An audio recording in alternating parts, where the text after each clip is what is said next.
All right. So at this point, what we've done is we've prompted for first name, last name, city, address, city, state, zip, home phone, and email. I'm going to go ahead and comment out this line, and let's just run it as is. So first name, last name,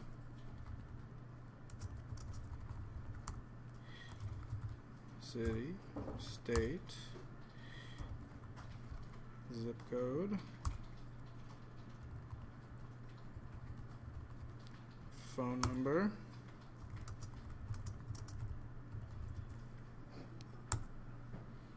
invalid email address,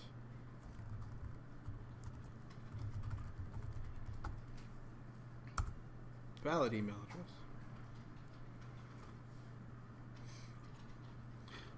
So let me just make a statement. No response in a console app is like putting text boxes on a WinForm without labels. WinForm with a bunch of text boxes and no labels, you don't know what the boxes are for. Console app where you type something in and it doesn't tell you something, you don't know what happened. Just a word to the wise. So, everything presumably worked fine. Got a good email address, it hit the console.read key, and it was hanging out waiting for us to do something else. We hit the enter button and we go on our way. So far so good. The next step is we need to identify the school for enrollment. So to do this, we need a few things. We need a collection of schools to show.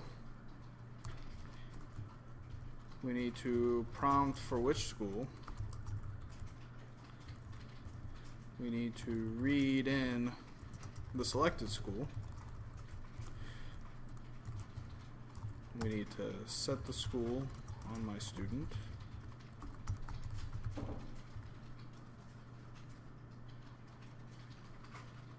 Yeah. And then we'll output to the screen to confirm, and then we'll do the console write line. Alright, so we need a collection of schools to show. So we have a class. We have no source of data to populate that class. So going back to the conversation from earlier, the idea was we have a database or a web service or a text file or something that we can read this data in from. Since we don't have one, we can go through and make one, which you're all very engaged right now, so I'm sure you want me to go through the steps of doing that. Or we can do the poor man's way and basically declare a collection of these objects real quick and add them to a collection, which is what we're going to do. So to do this, what I'm going to do is get the collection, and to do that I'm going to say I'm going to make a list, or I'm going to retrieve a list. So I'm going to do a list of school equals get schools.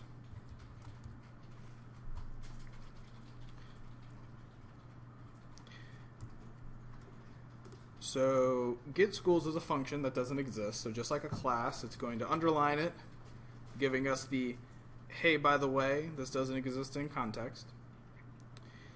It's going to give us the accelerator option to generate a method stub, which is what we do want to do. So we want to generate a stub for this method, this function. By choosing that, it will create a method stub just below the method that it was referenced under. So there's get school, returns a list of schools, and it throws a not implemented exception because it's not implemented. That's where we put our code. What it's returning is a list of schools. So I talked before about arrays, generics, and lists.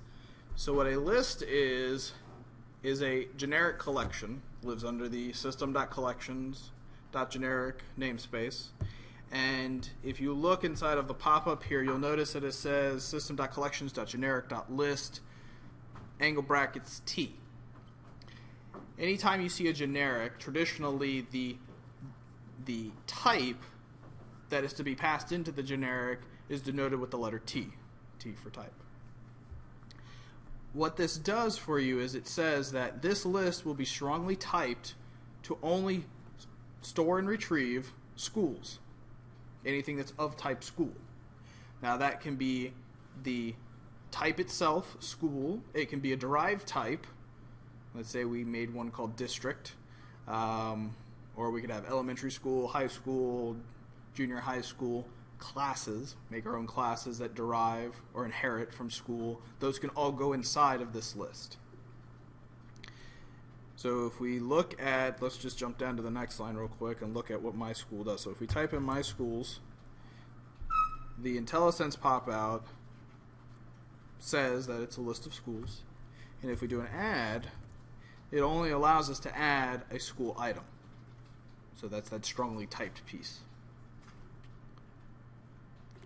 If we were to change this to a string, and we go back and we look at our add method, it now only accepts string items. So that's the relationship. That type designates what can go in and out of that list.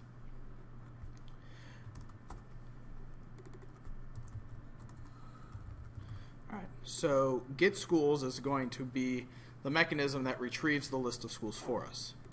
So in here I'm going to declare a new collection of schools, and then for every school in my collection I'm going to use this shorthand. I'm going to do cschools.add, and I'm going to say new school. Now we don't have a constructor that takes in parameters. If you remember, we have name and we have ID. As of .NET 4, there is some additional shorthand notations that you can use. When declaring an object, you can also initialize its properties right away. And you do that by using the curly bracket. So you say new type curly bracket, and then I like the IntelliSense, so I'm going to hold Control and hit the space bar, which will bring up the list of all of the public properties that exist within this data type or class. I can now say name equals high school, comma, ID equals 1. Close the curly bracket, close the parentheses, semicolon. I've now declared a school object called high school, set the ID to 1, and I've stored it inside of the collection all in one line. I could have done it the long way and said var a school equals new school, a school dot name equals junior high school, a school dot ID equals 2, c schools dot add a school. We could have done it this way, which is not nearly as fun and requires so much more typing that I don't like to do. One note on this little code sample that you may go, oh, that's interesting, he didn't type school in the front of a school. I typed var. var is a shorthand notation that was introduced in .NET 4. What var allows you to do is to declare a variable without putting the data type in front of it, and the compiler will infer its data type from its initializer. Sounds like a whole bunch of mumbo jumbo. So basically you always have to say var variable name equals something, and whatever that something is what it sets the data type to for var. So in this case I say var a school equals new school. So var gets replaced with school at compile time, and your code runs just the same. This is fun and dangerous at the same time. It's fun because you can type var instead of typing out really long class names. It's fun because if you realize that you don't want it to be a school, you want it to be something else, you can just change the type and not have to worry about messing with it on both sides. It's dangerous because sometimes you mess with it and then you forget what it is. So I will probably use var from this point forward occasionally. It's there. You're welcome to use it. Don't be afraid of it. It will still do a compile check against this because it does know that a school is a school. So you can't declare something as var and then you try to put a string in there. You'll get a compile time error. Alright, so let's add a few more schools. I'm going to do the copy-paste method. So we'll say this is the middle school. ID of 3, 4, 5, and 6. Elm. Maple. Sycamore. Alright, so I've basically created 6 schools. And now I can just return C schools from my function. So I'll put a summary up here and I'll say that it retrieves a collection of all schools within the SIS.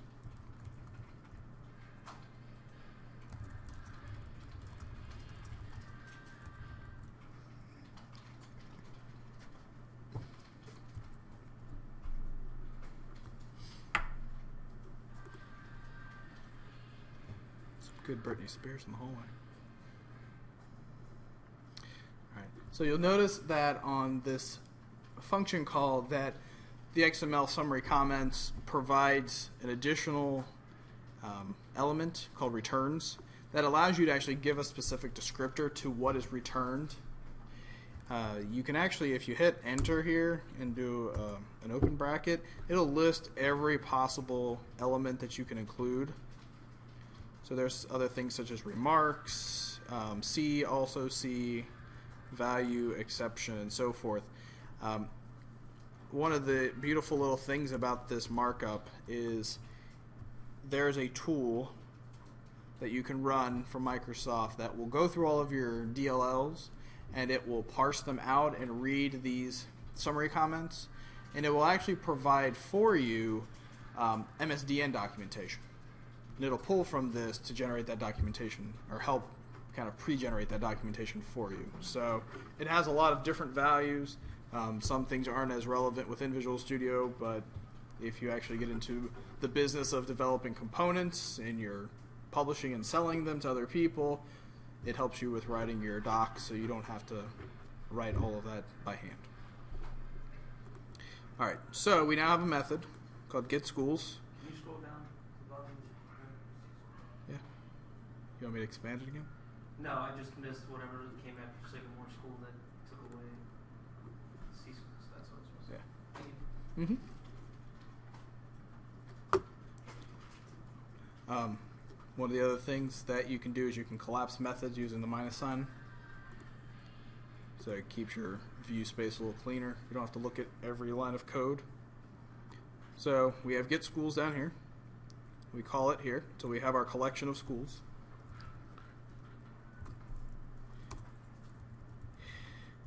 We can then prompt for the schools. So we can go about this a few different ways. We can loop through them.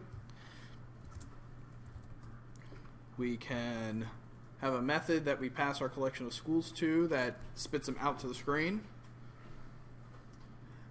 A lot of different things. So I'm going to create a method called write schools.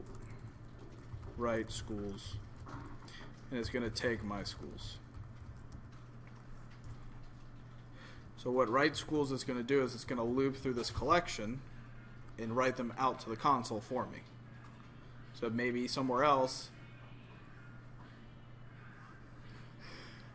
The soundtrack of our lives.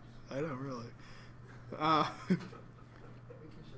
So that way, if at some point, if we need to output that list again, we can do that. More of a distraction to me than it is to you guys. Okay, so again, we haven't declared this method, so we can use our accelerator, say generate method stub, cruise down. Visual Studios is smart enough to go, okay, you're not returning a value, so this will be a void method. and you're taking in a list of my schools. So it inferred that from the context of this method call. So sometimes it gets fun when you're trying to return an object that doesn't exist yet, and you're trying to return it from a method that doesn't exist yet, and then it tries to infer all of that, and sometimes it works, most of the time it doesn't, so you have to go back and code it anyway. Either way, it's a fun game. You're a programmer. You're going to be sitting in front of the keyboard all day. You got to find things to entertain yourself. So, write schools will loop through my schools and output to the console. Oh, sorry, that was too fast.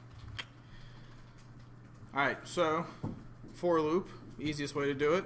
For snippet, tab, I equals 0. I is less than length. Length is replaced with my schools.count. I++, right? Basic loop syntax. So that's easier than typing it all out. So if we do console.writeLine. Now, my approach to doing this would vary. Most people would probably say var school equals my schools I. So we get that school that we're working with. We could then say, what I wanted to say is ID number dot school name. So then we can prompt them and say, what school do you want the kid to be enrolled in? Number 1, enter. So we can say school.id plus space plus quote dot space quote plus school dot name close. That was so difficult to type I couldn't even write it, or I couldn't even say it. All right, so that's one option.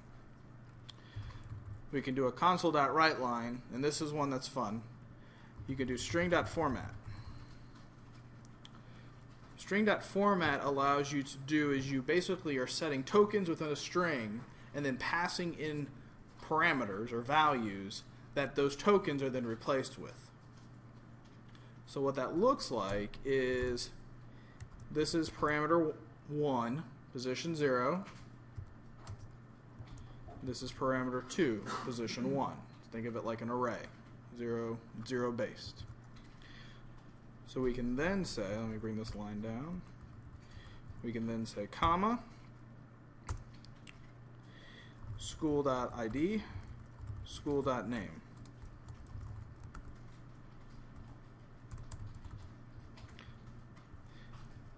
So it's a little bit more typing, but it's a lot easier to understand. So you basically have these tokens, these position holders, and you're referencing the additional parameters that are being passed in after it in sequence order. So 0 is school ID, 1 is school name. If we needed to add an additional one, we would just place it wherever we needed to within the code. 2, put it in curly brackets, added a parameter to the end, and it would append it into the string just the same. Often you see this syntax used when you're doing localizations. And what a localization does is if you're working with an application that works across multiple languages, multiple cultures, it allows you to kind of structure that string in a generic way.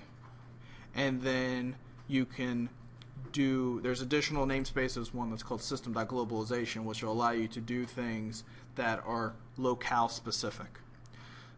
Numbers in Europe are their spaces instead of commas, and then generally the decimal is represented with a comma instead of a period. So there's little things like that. Their way they do their money is a little different. So .NET has some ways to help you do that so you don't have to worry about it. You basically say this is the current locale that this app is running under, and then it'll go through its globalization namespace and try to do some of that heavy lifting for you. The string.format utilizes that space, so it allows you to do some syntax and context to do that. I won't get into all of it, but that's another use of it. I personally just like it for the cleanness, able to read the string that's supposed to be output, and then you pass the values in. So that's another way to do it. So what this will do is it'll loop through every school, output them one line at a time in the number.name format. So then after that happens, then we will want to prompt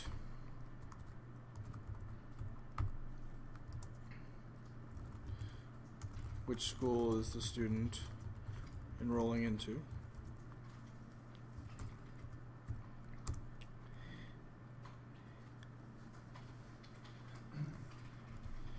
And let's be a little more specific. Type the number next to the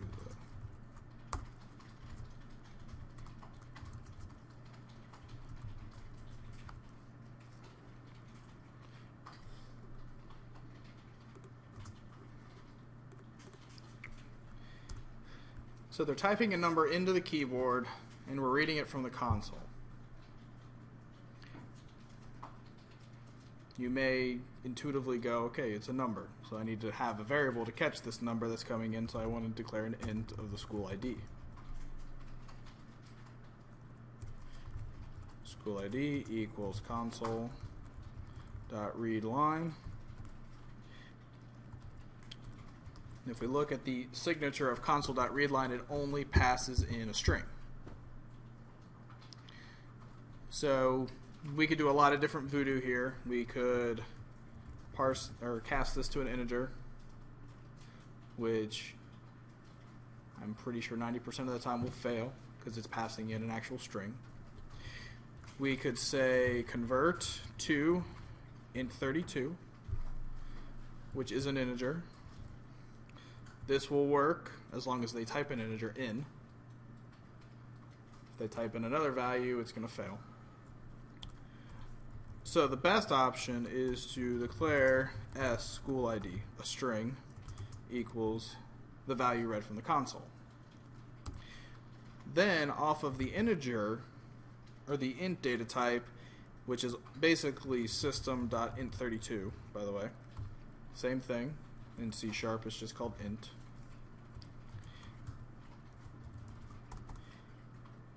There's a small set of static methods, and the one that we want to look at in particular is try parse. Now, the signature for it is kind of complex, but if we look at the basic implementation, what it's going to do is it takes in a string as a parameter. It takes in an out parameter. So I know it might be hard to read, but it basically says string s comma out space int space result. So this is considered an output parameter. So to do an output parameter, so we'll do s school ID, comma, you type in out, and then you pass in a undefined variable, in this case school ID. Now try parse also returns a boolean. So we can wrap this in an if statement and say if try parse is true, which means that it took the string and was able to successfully parse it into an integer, we'll go on and do something with that integer. Now if this returns true, school ID will be initialized to whatever the integer equivalent of that string is. If it returns false, this will still be undefined. And since it's a structure, it'll actually come back as 0.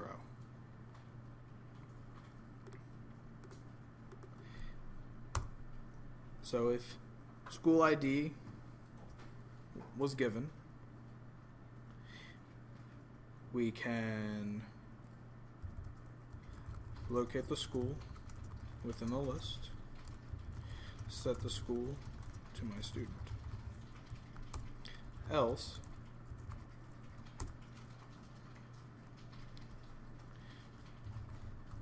console.writeLine, invalid school selected. Try again.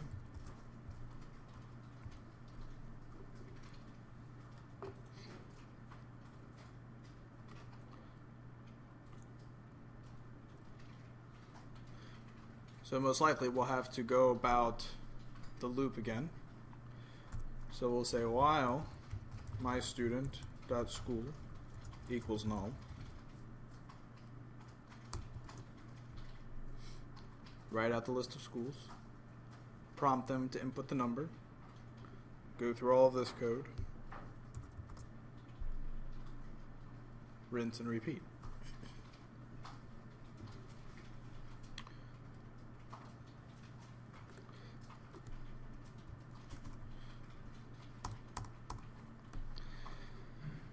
Now, to find the school based on the ID, we have a few options, as always.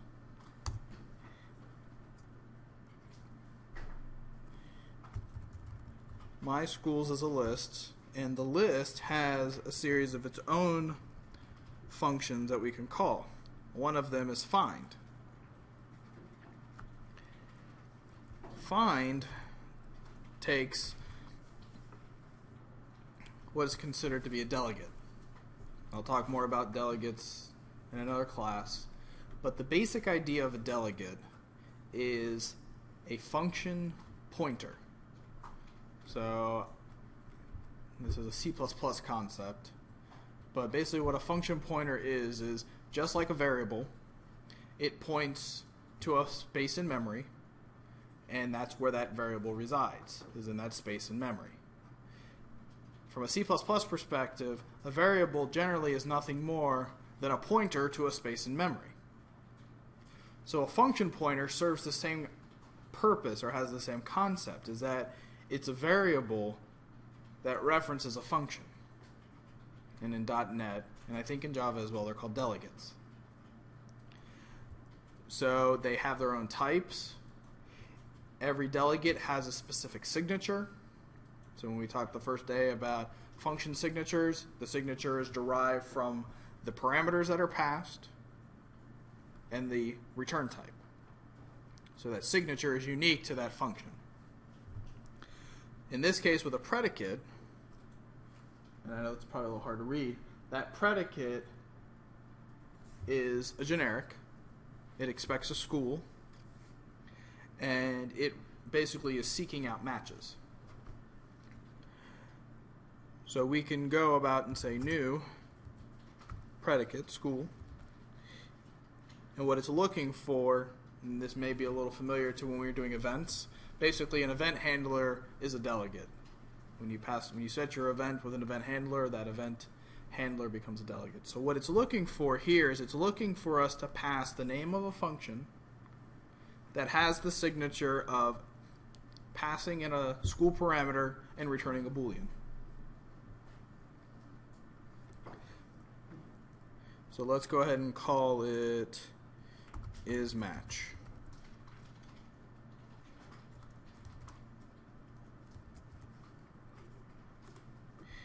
So isMatch doesn't exist. So it wants us to generate a property stub for isMatch, which is not what we want. We actually want to declare a function called isMatch. So we'll say private static bool isMatch school test case.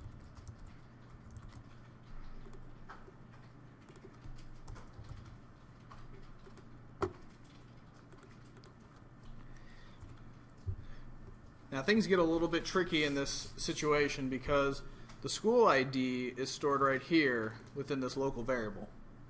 It doesn't exist within the context of our overall function. It doesn't, or I'm sorry, within the context of our class. So for today's lesson, I'm going to go ahead and just move this out of void main. And I'm going to move it into scope of the class. So this becomes a private field called school ID. There's some other better ways to implement this, which I don't want to confuse you with those today, so we'll get into them in a later class. There's things called inline delegates, which are nice, which allow you to use local variables. There's even one better that's called lambda. It's a lambda expression. And the lambda expressions are very cool. You can basically write an entire delegate in one line of code, and sometimes it's no more than about 10 or 20 characters. So we'll touch on those in the coming weeks. All right, so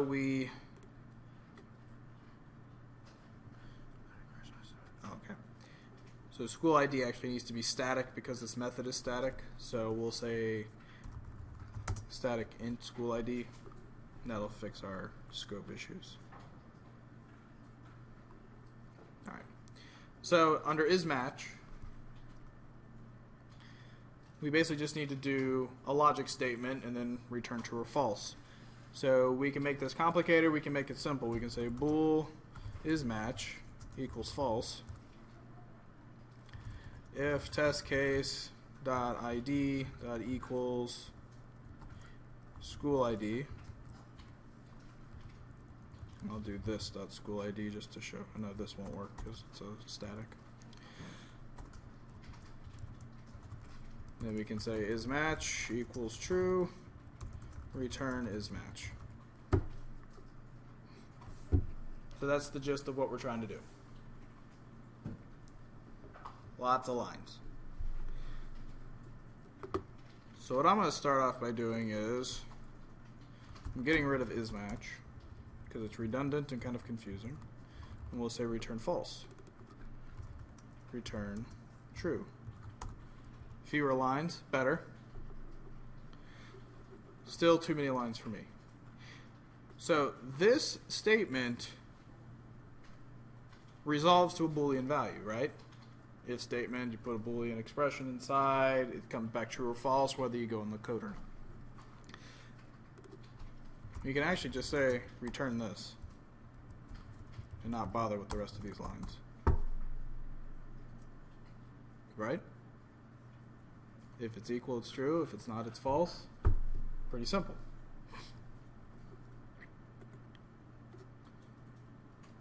So what's going to happen here is find is going to loop through every one of our items internally, passing them to isMatch into this test case. And I'm going to set a breakpoint here so we can actually check it out. And it's then going to do this logic of, is this ID equal to the school ID? Returning true or false. When it hits the first true, the function signature is hard to read probably, but it's going to return a school. That school, ideally, is the school that was input on the keyboard and that was selected. So we can say, oh, where we go?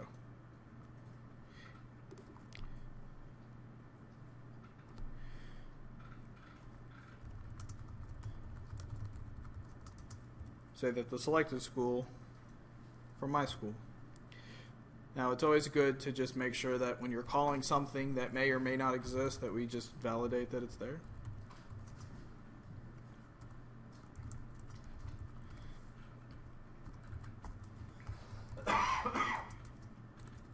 My student dot school equals selected school.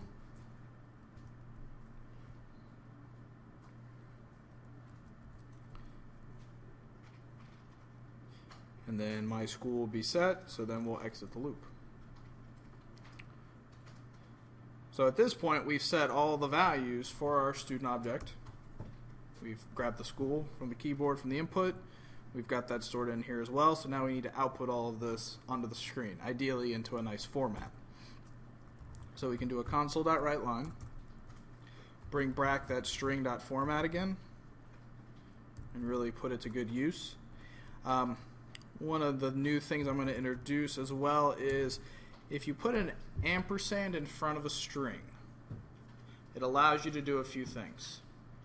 First thing that it allows you to do is you can use really obscure characters like slashes without escaping them. So I don't know if I'm assuming you guys covered that in Java. So if you have a regular string like this, you can do like /r/n for line breaks, or if you put a slash in there, you actually got to put 2 in, that kind of stuff. If you put an ampersand in front of the string, you only have to do it once. You basically don't get escape characters, you just get real character values. Second thing that's really cool is I'm going to go ahead and do first name, last name. We can also put spaces in, and you don't have to break the line and do enters or do escapes. So you can go in here and just go address, enter, city, comma, space, state, space, zip, enter, phone is 6, and email is 7. Alright. Now the reason I didn't tab this over is that it'll actually interpret the tabs. So you actually end up with tabs in there. I'll show you just for the educational purpose. So now we have to pass in our parameters. So my student dot first name, my student dot last name, my student dot address, my student dot city,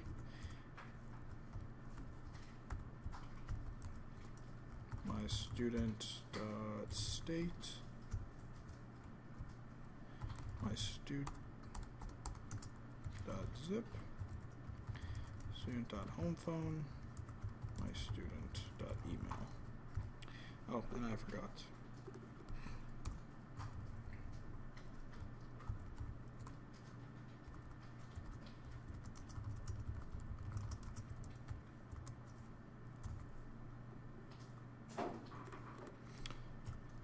My student dot school.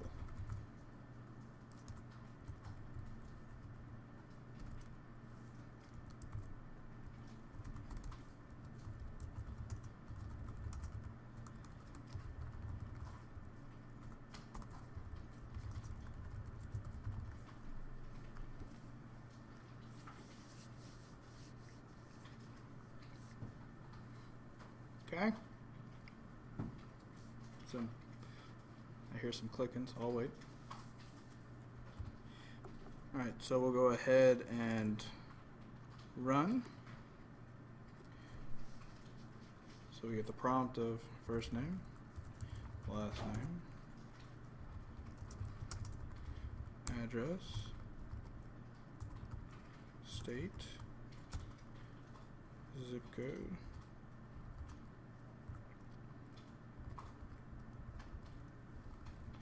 phone,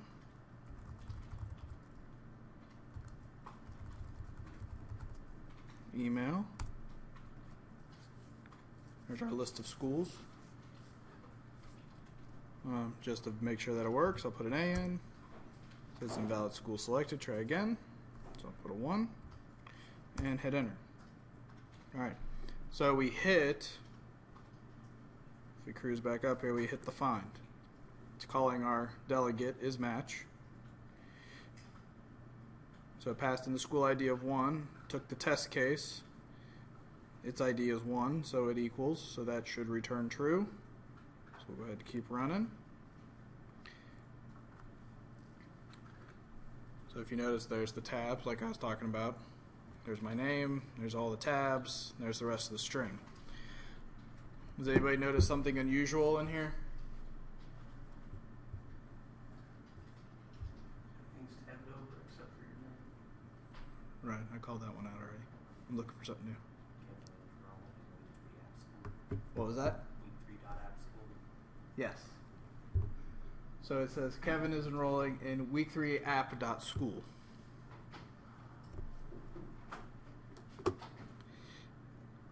Anybody know why? Okay. So what's happening is if we cruise back to here, I'm saying first name 0 is enrolling in 8.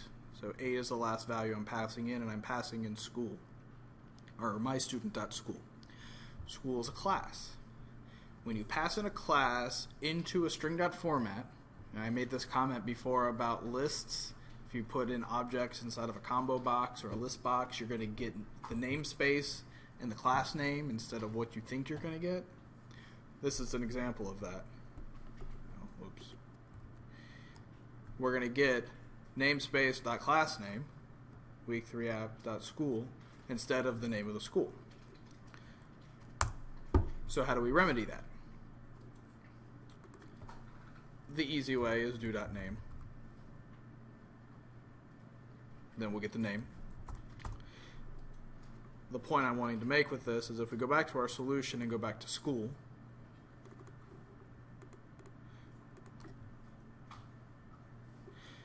there is a set of functions that are inherited from system.object. that every class has no matter what. I'm pretty sure I said that either last week or the first week as well. We can override the toString, which is being called. So what's happening is on system.object, when toString is called and it's not overwritten, it outputs the namespace.class of whatever object it is. So if we override toString, we can have it return name.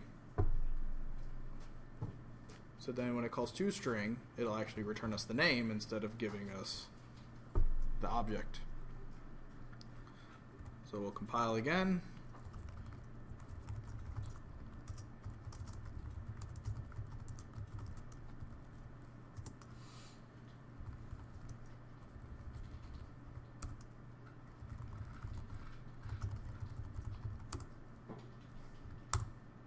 Yep, it hit my breakpoint. It's good, it did what it's supposed to do.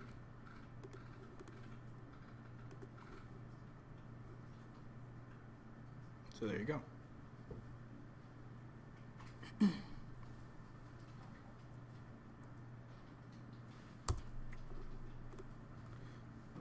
So obviously if we take this and we back it up, that'll get rid of all of our tabs.